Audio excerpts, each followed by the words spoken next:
జన్మించింది. అమ్మవారి పురాణంలో వాసవి మాత ఎక్కడ జన్మించిందయ్యా? పెనుగొండ.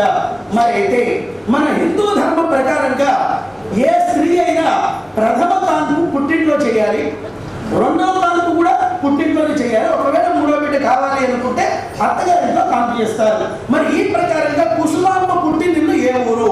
మొదటి తల్లి అయిన కుసుమాంబ గారు పుట్టినిల్లు ఏలూరు. పెనుగొండకి 70 కిలోమీటర్ల దూరంలో ఏలూరు.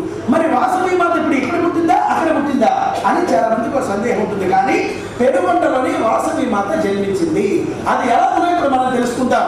కుసుమాంబకు అంటే వాసవి అమ్మగారికి వివాహం సమయం ఏలూరులో అంగరంగ వైభవంగా వివాహం జరిగే నాటికి ఆమెకు ఒక తమ్ముడు ఉన్నాడు. ఆయన పేరే హరిశ్రేష్ఠి. అక్కగారి 16వ సంవత్సరం వయసులో వివాహమైనప్పుడు తమ్ముడైన హరిశ్రేష్ఠికి 12 సంవత్సరాల చిన్న పిల్లవాడు. ఇలాంటి సమయంలో అక్కయ్య కుసుమాంబ వివాహం చేసుకుని పెనుగొండ కాపురానికి వెళ్ళిపోయింది. కొద్ది కాలం అయిన తర్వాత ఏలూరు పట్టణంలో కుసుమాంబ తల్లి తండ్రి పరపదించారు.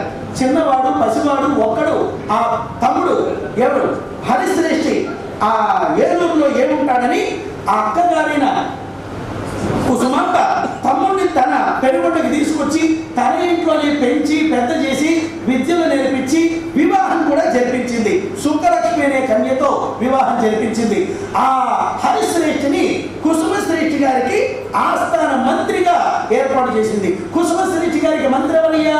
బయట ఎవరో కాదండవు, బాపంతి గారే మంత్రి. ఇంత చక్కగా రాజ్యపాలన కుసుమశ్రేష్ఠి చేశాడు అంటే అందుకు కారణం హరిశ్రేష్ఠి యొక్క చాతుర్యం, మంత్రి యొక్క గొప్పతనం. ఇంత చక్కగా రాజ్య పరిపాలన హరిశ్రేష్ఠి గారు చెప్పి కుసుమశ్రేష్ఠి గారితో చేయించిన కారణంగా రాజ్యం ఇంత సుభిక్షంగా ఉండడానికి కారణం. ఇలా చిన్నతనం నుంచి హరిశ్రేష్ఠి కూడా కుసుమాంబ గృహంలోనే ఉన్న కారణంగా ఏలూరు పట్టణంలో తన పుట్టిన వాళ్ళు ఎవరూ లేని కారణంగా ఆ వాసవి మాతను కుసుమాంబ తన పెనుగొండలోనే తన ఇంట్లోనే కాన్పు జరగడానికి కారణమైన విశేషాలు గమనించాలి. జై శ్రీ వాసవి కన్యకావని